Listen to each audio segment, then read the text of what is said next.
பிரதீப் ரங்கநாதன் கோமாளின்னு ஒரு படம் வந்து இயக்குனராக சக்ஸஸ் பண்ணார். நானே நடிக்கணும் லவ் டுடேலேன்னு சொல்லும் போது ஓகே நடிங்கன்னு அவரை வந்து என்கரேஜ் பண்ணலையா? ஸோ இவங்கெல்லாம் வந்து எப்படின்னா வர்றதுக்கு வழி விடாமலாம் யாருமே தடுக்கலாம் மாட்டாங்க. இந்த மாதிரி நிறைய விஷயங்கள். அதே மாதிரி இன்னொரு விஷயமும் சொல்கிறேன் கேளுங்க. பாயாடி போல பெத்த பிள்ளைன்னு ஒரு பாட்டை வந்து தன்னுடைய 3 வயது மகளை பாட வைக்கிறார். அந்த பொண்ணு நல்லா பாடி இருந்துச்சு, அது ஒரு குழந்தை, அருமையாக குரல் வளம் இருந்துச்சு, எல்லாமே இருக்கட்டும், நம்ம இல்லைன்னு சொல்லலை. ஏதாவது ஒரு சிங்கரை வந்து நல்ல திறமையான ஒரு சிங்கரை கொண்டு வந்து பாட வச்சிருக்கலாமே, இல்லை வேறு யாராவது அந்த இடத்துல பாட வைக்கலாம்னு நினச்சிருக்கலாமே. ஏன் சிவகார்த்திகேயன் தன்னுடைய மகளே கொண்டு வந்து பாட வைக்கிறாரு? பிரதீப் ரங்கநாதன் மாதிரியான நடிகர்லாம் இன்றைக்கி வந்திருக்காங்க. இவங்களுடைய சம்பளமெல்லாம் என்ன இன்றைக்கி சாதாரண சம்பளமாக வாங்குறாங்க. இவங்களாம் வந்து புதுசாக வந்துட்டாங்க, நாங்கள் சம்பளம் கொடுக்க மாட்டோம்னா சொல்கிறாங்க. அப்படி கிடையாது. பிரதீப் ரங்கநாதன்லாம் பார்த்தீங்கன்னா 13 கோடி ரூபாய்க்கு மேலே சம்பளம் வாங்குறாரு. ஆமாம், நம்ம கவின் எடுக்கும்போது 6 கோடி ரூபா கேட்குறாரு, மணிகண்டன் எடுக்கும்போது 4 கோடி ரூபா கேட்குறாரு. சார் பிரச்சனை அப்படின்னா அது என்ன, ஜாதி ரீதியாவா, பண ரீதியாவா, இல்லை மென்டல் ப்ரெஷர் கொடுக்குற மாதிரி அரசியல் ரீதியாவா, எந்த மாதிரி சார் இருக்கலாம்? ஜாதி நம்ம எனக்கு அதாவது வந்து ஒரு பிரபல நடிகரோட படம் தோத்துருச்சுன்னா இன்னொரு பிரபல நடிகர், அவருக்கு போட்டி நடிகர் இருக்காரு, அவர் வந்து இந்த படம் இந்த நடிகரோட படம் தோத்துருச்சுங்கிறதுக்காண்டி அதாவது வந்து பார்ட்டி வச்சு கொண்டாடுறாரு. இப்போ தான் ஒரு நடிகர் மட்டும் இல்லை.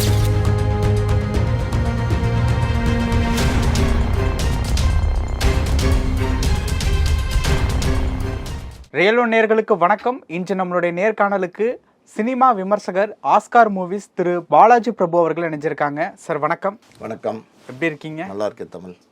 டிராகன் திரைப்படம் வந்து நல்ல பாசிட்டிவ் ரெஸ்பான்ஸோட திரையரங்குகள்லாம் நல்லா போயிட்டுருக்கு. கலெக்ஷனாகவும் பார்த்தீங்க அப்படின்னா நல்ல ஒரு கலெக்ஷன் வருது அப்படின்ட்டு வந்து சொல்லப்படுது. பட் இதை தொடர்பாக ஒரு கேள்வி வந்து எழுது. இதில் என்ன அப்படின்னா, சமீப காலமாக சினிமாவில் சிவகார்த்திகேயன், கவின், மணிகண்டன், இப்போது பிரதீப் ரங்கநாதன் எல்லாருமே வந்து எந்த விதமான சினிமா பேக்ரவுண்டும் இல்லாமல் சினிமாவுக்கு வந்து இப்போ சக்ஸஸ்ஃபுல்லாக படங்கள் பண்ணிக்கிட்டு இருக்கக்கூடிய நடிகர்கள். ஆனால் சிவகார்த்திகேயன், பிரதீப் ரங்கநாதன் இவங்க எல்லாருமே வந்து மேடைகளில் சொன்ன ஒரு விஷயம்தான் தற்பொழுது கேள்வியாக மாறுது. என்ன ஒரு விஷயம் அப்படின்னா, எங்களை மாதிரியான ஆட்கள் சினிமாவில் வளர்ந்து வர்றது அப்படிங்கிறது சினிமாவில் இருக்கக்கூடிய சில பேருக்கு வந்து பிடிக்கல. அவங்க வந்து நிறைய டிஸ்டர்பன்ஸ் வந்து கொடுக்குறாங்க அப்படிங்கிறத அவங்களே மேடையில் வந்து ரொம்ப ஓப்பனாக வந்து சொல்லியிருக்காங்க. டிஸ்டர்பன்ஸ் கொடுக்கக்கூடிய அந்த நபர்கள் யார்? யாருக்கு யாரும் டிஸ்டர்பன்ஸ்லாம் கொடுக்க முடியாது. அப்படியே அதை ஓப்பனாக சொல்கிறாங்க. சிவகார்த்திகேயன் மேடை ஏறி அழுகிறாரு, சிவகார்த்திகேயன் மேடை ஏறி டிஸ்டர்பன்ஸ் கொடுக்குறாங்க அப்படின்னா சிவகார்த்திகேயன் தான் காரணம். நம்ம முன்னாடியே உள்ள காணொலியில் பேசினோம். அவர் வந்து தயாரிப்பாளராக மாறினதுனால வந்த பிரச்சனை. புரியுதா உங்களுக்கு? அவர் நடிகராக மட்டும் இருந்திருந்தால் இந்த பிரச்சனை எதுவுமே அவருக்கு இருந்திருக்காது.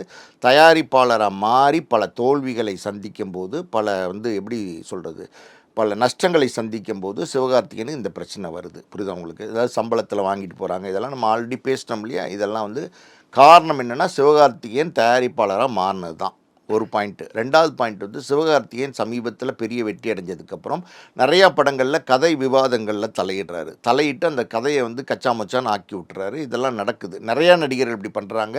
இந்த இடத்துல நம்ம சிவகார்த்திகேயனை மட்டும் குறை சொல்ல முடியாது. அப்படி இருக்கும்போது ஒரு தயாரிப்பாளர் ஒரு கதையை கேட்குறாரு ஒரு இயக்குனர்கிட்ட. அந்த இயக்குனர் வந்து ஒரு கதையை நடிகர்கிட்ட சொல்கிறார். அந்த நடிகர் வந்து கதையில் ஏகப்பட்ட ஆல்ட்ரேஷன் பண்ணி கதையே ஒரு வழி பண்ணும்போது அந்த படம் ஓடாமல் போயிடுது. அப்போ ஓடாமல் போகும்போது அந்த நடிகருக்கு அதில் பங்கு இருக்கா இல்லையா? அந்த கதையை கெடுத்து விட்டது யார்? அந்த நடிகர் தானே.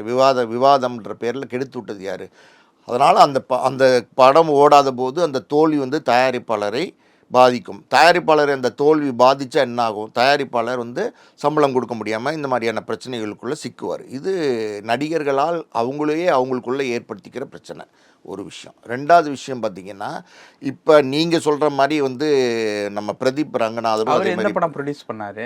அவர் எந்த படமும் ப்ரொடியூஸ் பண்ணல. ஆனால் ஏதாவது சிக்கல் இருந்திருக்கும், இல்லைன்னு நான் முழுசாக மறுக்க மாட்டேன். காரணம் என்னென்னா, இதெல்லாம் வந்து ஒருத்தரோட வளர்ச்சி ஒருத்தருக்கு பிடிக்காமல் இருக்கலாம். அதாவது ஒரு சாதாரணமாக நம்ம ஒரு சொசைட்டிலே பார்த்திங்கன்னா, ஒரு ஸ்கூட்டரில் 2 பேர் ஒரு பக்கத்து வீட்டுக்காரங்க போயிட்டுருக்காங்கன்னா, பக்கத்து வீட்டுக்காரன் திடீர்னு கார் வாங்கிட்டான்னா, என்னடா நம்மளோட ஸ்கூட்டரில் வந்துட்டு இருந்தான், அவன் கார் வாங்கிட்டானே அப்படின்னு நினைக்கிறதும், இல்லை வந்து 2 பேரும் ஒரே காலத்தில் வேலைக்கு சேர்ந்தபோது ஒருத்தனுக்கு ப்ரமோஷன் கிடைச்சிச்சுன்னா நம்ம 2 பேரும் ஒன்றா தானே வேலைக்கு வந்தோம், இவனுக்கு மட்டும் ப்ரமோஷன் கிடைக்குன்னு நினைக்கிறதும் யதார்த்தமான ஒரு விஷயம். போட்டி பொறாமைகள் எல்லா இடத்துலையும் இருக்குது, சொசைட்டிலையும் இருக்குது, அது சினிமா உலகத்துலையும் இருக்குது, இல்லைன்னு முழுசாக மறுக்க முடியாது. ஆனால் நான் ஒரு விஷயம் கேட்குறேன் கேளுங்க. அதாவது ரஜினி, கமல், விஜயகாந்த், சத்யராஜ், சரத்குமார், இந்த மாதிரி நடிகர்கள், அஜித், எல்லாருமே சேர்த்து சொல்கிறேன்.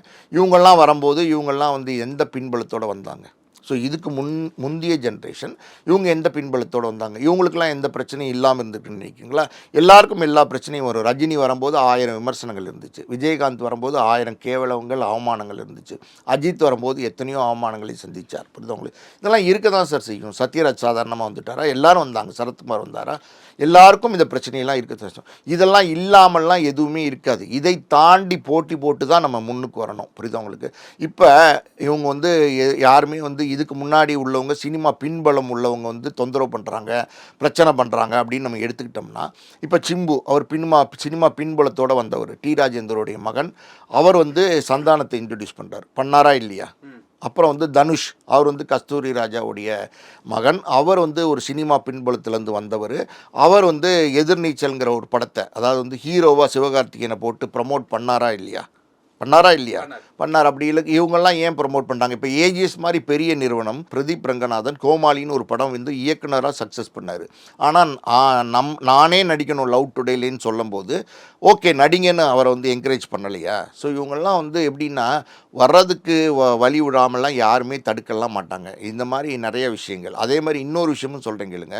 அதாவது வந்து சினிமா பின்புலத்தில் இருக்கிறவங்க, இயக்குனராக இருக்கிறவங்க, நடிகராக இருக்கிறவங்க தங்களுடைய மகன்களை கொண்டு வரதுக்கு முயற்சி பண்ணும்போது எல்லாரும் வெற்றி அடைஞ்சிருதில்ல. இப்போ ஒரு உதாரணமாக நான் சொல்லணும்னா, பாரதி ராஜாவோட சன்னை வந்து மனோஜை வந்து இன்ட்ரடியூஸ் பண்ணார். புரியுது அவங்களுக்கு? அந்த படத்தில் அவரால் வெற்றி அடைய முடியல. தாஜ்மஹாலுங்கிற படத்தில் பெரிய தோல்வி அடைஞ்சார். அது சினிமாவுக்குள்ளே வரவே முடியல. அதே மாதிரி சத்யராஜோட பையன் வர முடியல. அதே மாதிரி நிறைய உதாரணங்கள் சொல்லிக்கிட்டே போகலாம். பாசு சாரோட பையன் வர முடியல. இந்த மாதிரி நம்ம உதாரணங்கள் சொல்லிக்கிட்டே போகலாம். இப்போ இளையராஜாவை நம்ம எடுத்துக்குவோம். இளையராஜாவை எடுத்துக்கிட்டிங்கன்னா வந்து கார்த்திக் ராஜா வரவே முடியல. எவ்வளோ நல்ல திறமையான மியூசிக் டேரக்டர் தான், ஆனால் வர முடியல. இப்போ யுவன் சங்கர் ராஜா வந்து அடித்து பிடிச்சி பெரிய லெவலில் வந்துட்டார். ஸோ இது வந்து திறமை இருந்தால் ஆட்டோமேட்டிக்காக வந்துடுவாங்க சார். அதாவது வந்து திறமை வேணும். அந்த திறமை வந்து சினிமாவில் வந்து ஒத்துக்கொள்ளப்படும், மக்களால் ஏற்றுக்கொள்ளப்படணும். அதான் வந்து திறமை மட்டுமே பேசாது. இப்போ திறமையில் வந்து இப்போ ஒரு கார்த்திக் ராஜா நல்ல திறமையான மியூசிக் டேரக்டர் தான், ஆனால் அந்த ட்ரெண்டுக்கு ஏற்ற மாதிரி கொடுக்குறது, அந்த சினிமாவுக்கு என்ன வேணுங்கிறது கொடுக்குறது, இதெல்லாம் தெரிஞ்சு வச்சு சினிமாவுக்கு வந்தால் தான் ஜெயிக்க முடியும். இந்த மாதிரி இப்போ நம்ம பேசுகிற மாதிரி சிவகார்த்திகேயன், இப்போ வந்து விஜய் சேதுபதி, இப்போ இவங்கெல்லாம் சினிமாவுக்கு வராங்க. இவங்கெல்லாம் வந்து எந்த பின்புலமும் இல்லாமல் வந்திருக்காங்க, சக்ஸஸ் பண்ணுறாங்க. இவங்கெல்லாம் பெரிய கஷ்டத்தில் பட்டு பெரிய அடிதடி எத்தனையோ பிரச்சனைகளை சந்தித்து வரதான் நம்ம சொல்கிறாங்க அவங்க. அப்படி இருக்கும்போது இவங்க வந்து என்ன பண்ணுறாங்க? மறுபடியும் வந்து சிவகார்த்திகேயன் என்ன பண்ணுறாரு? அதாவது வாயாடி போல பெத்த பிள்ளைன்னு ஒரு பாட்டை வந்து தன்னுடைய 3 வயது மகளை பாட வைக்கிறார். அந்த பொண்ணு நல்லா பாடி இருந்துச்சு, அது ஒரு குழந்தை, அருமையாக குரல் வளம் இருந்துச்சு, எல்லாமே இருக்கட்டும், நம்ம இல்லைன்னு சொல்லலை. ஏதாவது ஒரு சிங்கரை வந்து நல்ல திறமையான ஒரு சிங்கரை கொண்டு வந்து பாட வச்சிருக்கலாமே, இல்லை வேறு யாராவது அந்த இடத்துல பாட வைக்கலான்னு நினச்சிருக்கலாமே. ஏன் சிவகார்த்திகேயன் தன்னுடைய மகளே கொண்டு வந்து பாட வைக்கிறாரு? அப்போ அவரும் அதே தானே பண்ணுறாரு. இப்போ விஜய் சேதுபதி எடுத்துக்கங்க, தன்னுடைய மகனை தானே ஹீரோவை அறிமுகப்படுத்துகிறாரு. அவர் வந்து உட்காந்துக்கிட்டு நான் வந்து சூர்யா விஜய் சேதுபதி கிடையாது அப்படிங்கிறாரு. 1000 தான் அவர் சொன்னாலும் விஜய் சேதுபதியுடைய மகனாக தானே அவர் அடையாளப்படுத்தப்படுகிறார். அப்படி இருக்கும்போது இவங்கெல்லாம் இதே தானே பண்ணுறாங்க. இவங்க வந்து இது பண்ணலைன்னா பரவாயில்ல நம்ம சொல்லலாம். இப்போ கவின் மாதிரியான நடிகர்கள், அப்புறம் நிறைய புதுமுகங்கள், மணிகண்டன் மாதிரியான நடிகர்கள், பிரதீப் ரங்கநாதன் மாதிரியான நடிகர்கள்லாம் இன்றைக்கி வந்திருக்காங்க. இவங்களுடைய சம்பளமெல்லாம் என்ன இன்றைக்கி சாதாரண சம்பளமாக வாங்குறாங்க? இவங்களாம் வந்து புதுசாக வந்துட்டாங்க, நாங்கள் சம்பளம் கொடுக்க மாட்டோம் நான் சொல்கிறாங்க. அப்படி கிடையாது. இப்போ பிரதீப் ரங்கநாதன்லாம் பார்த்திங்கன்னா 13 கோடி ரூபாய்க்கு மேலே சம்பளம் வாங்குறாரு. ஆமாம், நம்ம கவின் எடுக்கும்போது 6 கோடி ரூபா கேட்குறாரு, மணிகண்டன் எடுக்கும்போது 4 கோடி ரூபா கேட்குறாரு. ஸோ எல்லாமே கிடைக்க தானே செய்யுது. வெற்றியும் படங்கள் தானே சார் பண்ணியிருக்காங்க. சார் கம்மி படங்களுக்குள்ளே இவ்வளோ பெரிய சம்பளம் வாங்குறாங்களா இல்லையா? கம்மி படங்களுக்குள்ளே இவ்வளோ பெரிய சம்பளம் வாங்குறாங்களா இல்லையா? நீங்கள் சொல்கிற மாதிரி தடுக்கிறாங்க அப்படின்னா பிரதீப் ரங்கநாதன் எப்படி இப்போ 2K கிட்ஸோட நாயகனாக கொண்டாடப்படுறாரு? சொல்லுங்கள், எப்படி கொண்டாடப்படுறார்? ஏன்னா அவரை ரசிக்கிறாங்களே. அது வந்து சினிமா தடை போட்டுருச்சுன்னா அவரை வந்து வீட்டிலேருந்து படம் எடுக்க விடாமல் பண்ணிட்டாங்களா அவரை? மக்கள் செல்வாக்கு இருந்தாலும் இண்டஸ்ட்ரியில் தொந்தரவுகள் இருக்கிறதுங்கிறத அவங்க ஓப்பனாக சொல்கிறாங்க. இண்டஸ்ட்ரியில் தொந்தரவு இருக்க தான் செய்யும். நிறைய தொந்தரவுகள் இருக்கும், நிறைய பிரச்சனைகள் இருக்கும். எல்லாமே வந்து தாண்டி தான் வரணும். அதெல்லாம் ஒரு இதாக தடைக்கெல்லாம் நம்ம நினைக்கக்கூடாது. புரியுது அவங்களுக்கு? இப்போ அருண் விஜய் ஒரு பெரிய ஸ்டாராக இருக்கார். இன்றைக்கி 35 வருஷ போராட்டத்துக்கு அப்புறம் இன்றைக்கி வந்து ஒரு நாயகனாக அவர் பார்க்குறாங்க. இதுக்கு முன்னாடி வந்து அவருடைய விஜயகுமாரோடைய பையன் நடிகர், மஞ்சுளாவோட பையன், இவ்வளவும் இருந்து 35 வருஷம் போராட்டம் அவருக்கு இருந்துச்சு. அதுக்கு நடுவில் சிவகார்த்திகேயன் மாதிரி ஒருத்தர் வந்து 10 வருஷத்துக்குள்ளே பெரிய ஆள் ஆகும்போது யார் மாஸ்க் காட்டுறதுன்னு தெரியும், ஒரு விவசாயே இல்லாமல் போச்சு அப்படின்னு ஒரு ஸ்டேட்மெண்ட் கொடுக்குறாரு அருண் விஜய். அது வந்து அவருடைய கோபம். அதனால் சிவகார்த்திகேயனோட வளர்ச்சி என்ன தடுத்துருச்சு? அதுதான் சொல்கிறாரு அருண் விஜய் வந்து என்னோட அக்கௌண்ட் வந்து யாரோ ஹேக் பண்ணிட்டாங்க அப்படின்னு. யாரோட அக்கௌண்ட்? அருண் விஜய். அதெல்லாம் சும்மாங்க, யாரோட அக்கௌண்ட்டையும் யாரும் ஹேக் பண்ண முடியாதுங்க. அருண் விஜயோட அக்கௌண்ட் வந்து சிவகார்த்திகேயன் ஹேக் பண்ணுறாரா? யாரோ ஹேக் பண்ணதுனால இந்த அதெல்லாம் மாதிரியான கிடையாதுங்க. statement அதெல்லாம் வருது. என்ன ஸ்டேட்மெண்ட்? அதெல்லாம் சரியான ஸ்டேட்மெண்ட்டே கிடையாது. நீங்கள் சொல்கிறது பார்த்தா அருண் விஜயோட அக்கௌண்ட் வந்து சிவகார்த்திகேயன் ஹேக் பண்ணுறாரு. அப்படின்னா என்ன சொல்ல வராரு? அருண் விஜய் என்ன சொல்லியிருக்காருன்னா, யார் யார் மாஸ்க் காட்டுறதுன்னு ஒரு விவசாயே இல்லைன்னு சொல்லியிருக்காரு. இது ஒரு கோவத்தின் வெளிப்பாடு. இது இருக்க தான் செய்யும். ஏன்னா 35 வருஷத்துக்கு மேலே அவர் போராடிட்டு இருக்காரு. 10 வருஷத்துக்குள்ளே சிவகார்த்திகேயன் வந்து ஒரு பெரிய உச்சத்தை அடைஞ்சிட்டாரு. ஸோ அப்படி இருக்கும்போது அந்த கோவத்தின் வெளிப்பாடு அதுக்கு சில காலங்கள் இருந்துச்சு. இப்போ பார்த்தீங்கன்னா வணங்கான் மேடையில் 2 பேரும் இவர் வந்து சிவகார்த்திகேயன் போய் அருண் விஜய் அண்ணன் சொல்லவும், அருண் விஜய் சிவகார்த்திகேயன் தம்பின்னு சொல்லவும் கட்டி பிடிச்சி ஒன்றா இணைஞ்சிக்கிட்டாங்களா இல்லையா? அதெல்லாம் வந்து சார், அதாவது வந்து ஒருத்தருடைய வளர்ச்சியை ஒருத்தர் தடுத்துற முடியும்னா உலகத்தில் எல்லாரோட வளர்ச்சியும் எல்லாரும் தடுத்துற முடியும். அதெல்லாம் நம்ம லாஜிக்காக எடுத்துக்க முடியாது. அதெல்லாம் நம்ம தடைக்கெல்லாம் எடுத்துக்க முடியும். எத்தனையோ விஷயங்கள் இருக்குது சார். இப்போ இன்றைக்கி வந்திருக்கிற நடிகர்கள், இப்போ புதுசாக வந்திருக்கிற நடிகர்கள், இவங்கெல்லாம் ஆட்டிடியூட் காட்டலையா? இப்போ கவினை பொறுத்த வரைக்கும் ஏகப்பட்ட கம்ப்ளைண்ட்ஸ் இருக்குது. அதாவது பயங்கரமான ஆட்டிடியூட் காட்டுறாருன்னு. டிவிலேருந்து வந்த நடிகர் தான் இன்றைக்கி இவ்வளோ தூரம் ஆட்டிடியூட் காட்டுறாருன்னு பேசுகிற அளவுக்கு வளர்ந்துருக்கார் இல்லையா? ஆட்டிடியூட் காட்டுறாங்கங்கிறது கவின் மட்டும் காட்டல, எல்லாருமே தான் பண்ணுறாங்க, அது விட்டுருவோம். ஆனால் அந்தளவுக்கு வளர்ந்துருக்கார் இல்லையா கவின்? இப்போ கவினை வந்து லைம் லைட்டில் வச்சு பேசுகிறாங்கல்ல. 2K கிட்ஸ் நாயகனாக வந்து பிரதீப் ரங்கநாதன் கொண்டாடுறாங்கல்ல. என் சிவகார்த்திகேயன் இவ்வளோ பெரிய உச்சத்தை எப்படி அடைஞ்சார்? அதாவது மாஸ் ஹீரோவாக எப்படி மாறினார்? அதாவது காமெடி நடிகராக வந்தார். சின்ன டிவி ஷோலேருந்து வந்தவர் தான். அப்புறம் ஒரு காமெடி நடிகனாக வந்தார். அப்புறம் ஒரு ஹீரோவாக மாறினார். அப்புறம் அடுத்தடுத்து வளர்ந்து பாருங்கள். இப்போ வந்து அமரன் கொடுத்தாரு. இப்போ வந்து பராசக்தி பண்ணிட்டு இருக்காரு. இப்போ மதராசின்னு ஒரு படம் பண்ணிட்டு இருக்காரு. ஆக்ஷன் ஹீரோவாக மாறிட்டாரே. எப்படி 75 கோடி ரூபா சம்பளம் வாங்குற அளவுக்கு போயிட்டாரு. இப்போ வந்து சம்பளம் ப்ளஸ் வந்து ஷேர்னு கேட்குற அளவுக்கு போயிட்டாரு. ஸோ யாராவது தடுத்திருந்தால் இந்த அளவுக்கு அவர் வந்திருக்க முடியுமா? யார்? அதாவது வந்து சார், உள்ள ஒருத்தன் பெருசாக வரும்போது பிரச்சனைகள் வரதான் சார் செய்யும். அந்த சிக்கல் பிரச்சனை இருக்கதான் செய்யும். கொடுக்கறது தான் யாரு? கொடுக்கறது யாருன்னா எல்லாரும் தான் கொடுப்பாங்க. பிரச்சனை கொடுக்குறது யாருன்னு பர்டிகுலரான சொல்ல முடியாது. இதுதான் நம்ம சொன்னோம்ல, ரஜினி வந்த காலத்துலேயும் இது இருந்துச்சு, சிவாஜி வந்த காலத்துலேயும் இது இருந்துச்சு, அதுக்கு முன்னாடியும் இது இருந்துச்சு, எல்லா காலத்துலேயும் இதெல்லாம் இருந்துகிட்டு தான் இருக்கும். இது வந்து சினிமாவில் மட்டும் இல்லை, எல்லா ஃபீல்டுலேயுமே இது இருக்கும். சார், பிரச்சனை அப்படின்னா அது என்ன, ஜாதி ரீதியாவா, பண ரீதியாவா, இல்லை மென்டல் ப்ரெஷர் கொடுக்குற மாதிரி அரசியல் ரீதியாவா, எந்த மாதிரி சார்? சார், நான் ஒன்னேன்னு கேட்குறேன் சார், இந்த மாதிரி பிரச்சனை கொடுத்து தடைப்பட்டு வர முடியாமல் போன ஒரு நடிகரோ ஒரு இயக்குனரோ நீங்கள் சொல்லுங்கள் சார். நீங்கள் சொல்கிறீங்கல்ல பிரச்சனை கொடுக்குறாங்கன்னு. பிரச்சனை கொடுத்து தடைபட்டு வர முடியாமல் போன ஒரு நடிகரோ, இல்லை ஃபீல்டிலே இல்லாமல் போன ஒரு நடிகரோ, இல்லை ஒரு இயக்குனரோ, இல்லை யாராவது ஒரு ஹீரோயினோ யாராவது சொல்லுங்கள் சார். நீங்கள் நம்ம கண்ணுக்கே தெரியாத அளவுக்கு தான் அந்த ஹீரோயின்ஸ் எல்லாம் வந்து போயிருக்காங்க. யாரு கண்ணுக்கு தெரியாத அளவுக்கு? பேர் தெரியாத நிறைய பேர் இருக்காங்க. பிரச்சனை கொடுத்து இந்த மாதிரி பிரச்சனை என்ன கொடுக்குறாங்கன்னு சொல்லி இந்த சினிமா ஃபீல்டை விட்டு ஒதுங்கினவங்க யாராவது சொல்லுங்கள். ஹீரோ சொல்லுங்கள், டைரக்டர் சொல்லுங்கள். திறமை இருந்தால் எல்லாரும் ஜெயிக்க தானே சார் செய்கிறாங்க, எல்லாரையும் வரவேற்க தானே செய்கிறாங்க. இப்போ பிரதீப் ரங்கநாதன் எந்த பேக்ரவுண்ட்லேருந்து வந்தார்? ஏன் லோகேஷ் கனகராஜ் எடுத்துங்க. லோகேஷ் கனகராஜ் எந்த பேக்ரவுண்ட்லேருந்து வந்தார்? சாதாரணமான ஒரு கோயம்புத்தூர் சைடில் உள்ள ஒரு சின்ன வில்லேஜ் பேக்ட்ராப்லேருந்து லோகேஷ் கனகராஜ் வந்தார். அவர் வந்து முதல் படம் மாநகர் எடுத்தார், 2வது படம் கைதி எடுத்தார், 3வது படமே வந்து ஒரு சூப்பர் ஸ்டார், அதாவது விஜய் வந்து படம் கொடுக்குறாரு. எப்படி திறமையை மதிச்சு தானே கொடுக்குறாரு. சரி, திறமையும் அதாவது வந்து எப்படி சொல்கிறது, திறமையும் வெற்றியும் கிடச்சிச்சின்னா யாராக இருந்தாலும் தூக்கி வச்சு கொண்டாடுவாங்க. அதுக்கு நம்ம பல உதாரணங்கள் சொல்லிக்கிட்டே போகலாம். அப்படி ஒரு உதாரணம் சமீபத்தில் நடிகர்கள் பற்றி பேசணும்னா, ஒன்று சிவகார்த்திகேயன், இன்னொன்று பிரதீப் ரங்கநாதன். மணிகண்டனை கொண்டாடலையா, இல்லை வந்து கவினை கொண்டாடலையா, புது நடிகர் விஜய் சேதுபதி கொண்டாடலையா? விஜய் சேதுபதியெல்லாம் எத்தனை மாதிரியான கேரக்டர்லாம் ஷோல்டர் பண்ணுறாரு. அவருக்கெல்லாம் பிரச்சனை இல்லாமல் இருந்திருக்குன்னு நினைக்கிறீங்களா? இத்தனைக்கும் அவர் வந்து ஒரு ஜூனியர் ஆர்டிஸ்ட் மாதிரி இருந்தவர். வடை சென்னை மாதிரி படங்களில் வந்து குரூப்பில் நின்றவர் தான். அவர் இவ்வளோ பெரிய ஆர்டிஸ்ட் அன்றைக்கி வளரலையா? அப்படி குரூப்பில் நின்றவர் தான். விமல் ஒரு பெரிய நடிகராக வரலையா? ராமராஜன் ஒரு சின்ன பேக்ட்ராப்லேருந்து அவர் ஒரு டைப்பாக வளரலையா? ராஜ்கரன் வளரலையா? திறமை இருந்தால் எல்லாரையும் மக்கள் ரசிக்க தான் செய்வாங்க. ஓகே, இப்போது டிராகன் படம் வந்து நல்லா போயிட்டுருக்கு. இதில் வந்து சொல்லப்படக்கூடிய ஒரு விஷயம் என்ன அப்படின்னா, சிவகார்த்திகேயன், கவின், மணிகண்டன், இப்போ பிரதீப் ரங்கநாதன், இவங்களை சுற்றி தான் future of Tamil cinema business வந்து எங்கே போகுது அப்படிங்கிற ஒரு ஸ்டேட்மெண்ட்டும் வந்து சொல்லப்படுது. அது ஏற்றுக்கொள்ளப்படக்கூடிய ஒரு ஸ்டேட்மெண்ட்டா? நிச்சயமாக. அதாவது வந்து இவங்கெல்லாம் பார்த்திங்கன்னா நல்ல திறமையான நடிகர்களாக இன்றைக்கி முன்னுக்கு வந்துட்டுருக்காங்க. புரியுது உங்களுக்கு?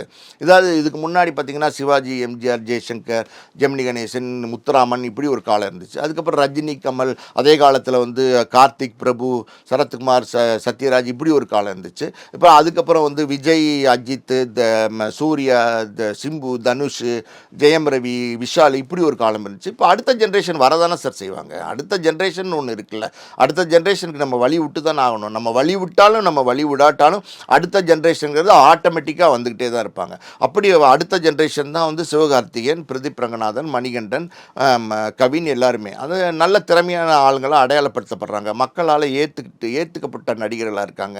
மக்கள் விரும்புகிறாங்க. அவங்களோட படங்களை வந்து தியேட்டரில் போய் பார்க்குறாங்க. அதனால் வந்து அடுத்த ஜென்ரேஷனுக்கு நம்ம வழி விடணும். இப்போ அடுத்த ஜென்ரேஷன், இந்த ஜென்ரேஷன் ஒரு 10 15 வருஷம் கழித்து ஃபேட் ஆகும்போது புதுசாக எவனாவது ஒருத்தன் வருவான், வரதானே செய்வான். அது எப்படி வந்து வரமாட்டான்னு எப்படி சொல்ல முடியும்? யாருமே நிரந்தரமாக இங்கே இருக்க முடியாதில்ல. ஒரு காலகட்டத்துக்கு அவங்களோட ஸ்பேஸை வெக்கேட் பண்ணிட்டு போய் தானே ஆகணும்.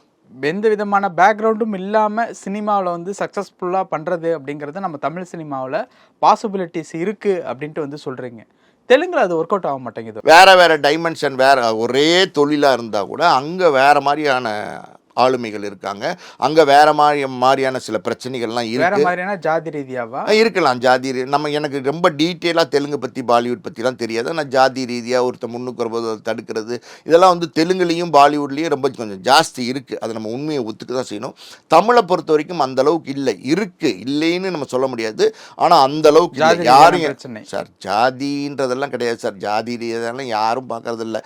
ஜாதி ரீதியானா இன்றைக்கி எல்லா ஜாதியரும் சினிமாவில் இருக்காங்க. புரியுது அவங்களுக்கு? ஒரு ஜாதி 2 ஜாதி இல்லை, எல்லா மதத்தினரும் எல்லா ஜாதியினரும் இன்றைக்கி பெரிய ஆளாங்க இருக்காங்க. அதனால் வந்து ஜாதி ரீதி மதம் ரீதியெல்லாம் வந்து ஒரு கலையை நம்ம பிரிக்கிறது நியாயமும் கிடையாது, அது சரியாகவும் இருக்காது, அப்படி யாரும் செய்கிறதும் கிடையாது. புரியுது உங்களுக்கு? அதாவது வந்து ஒரு பிரபல நடிகரோட படம் தோத்துருச்சுன்னா இன்னொரு பிரபல நடிகர், அவருக்கு போட்டி நடிகர் இருக்கார், அவர் வந்து இந்த நடிகரோட படம் தோத்துருச்சுங்கிறதுக்காண்டி அதாவது வந்து பார்ட்டி வச்சு கொண்டாடுறாரு. இப்போவும் தான் ஒரு நடிகர் மட்டும் இல்லை, எல்லாருக்குள்ளேயும் இந்த போட்டி பொறாமைலாம் இருக்குது. இதெல்லாம் சினிமாவில் சாதாரணமாக நடக்குது. புரியுது உங்களுக்கு? இந்த நடிகர் தோத்துட்டார்னா அந்த நடிகர் பார்ட்டி வைக்கிறது, அந்த நடிகர் தோத்துட்டார்னா இந்த நடிகர் பார்ட்டி வைக்கிறது, இது உள்குத்து வேலையெல்லாம் எல்லா இடத்துலையும் நடந்துக்கிட்டு தான் இருக்குது. புரியுது உங்களுக்கு? இதையெல்லாம் மீறி தான் ஒருத்தன் சக்ஸஸ்ஃபுல்லாக ஜெயிச்சு வரணும். ஓகே. ஆனால் ஜெயிச்சா யாரும் பார்ட்டி வைக்க மாட்டாங்களே, ஒருத்தவங்களை பாராட்டுற விதமா. ஜெயிச்சாலும் பார்ட்டி வைக்கிறாங்க, அது உங்களுக்கு தெரியாது. அது வேறு மாதிரி சக்ஸஸ் பார்ட்டின்னு சொல்லி ஜாலியாக என்ஜாய் பண்ணுவாங்க. தோத்தா அதை விட ஜாலியாக என்ஜாய் பண்ணுவாங்க. நிறைய விஷயங்கள் பகிர்ந்துக்கிட்டீங்க. நேரத்துக்கு ரொம்ப நன்றி. நன்றி.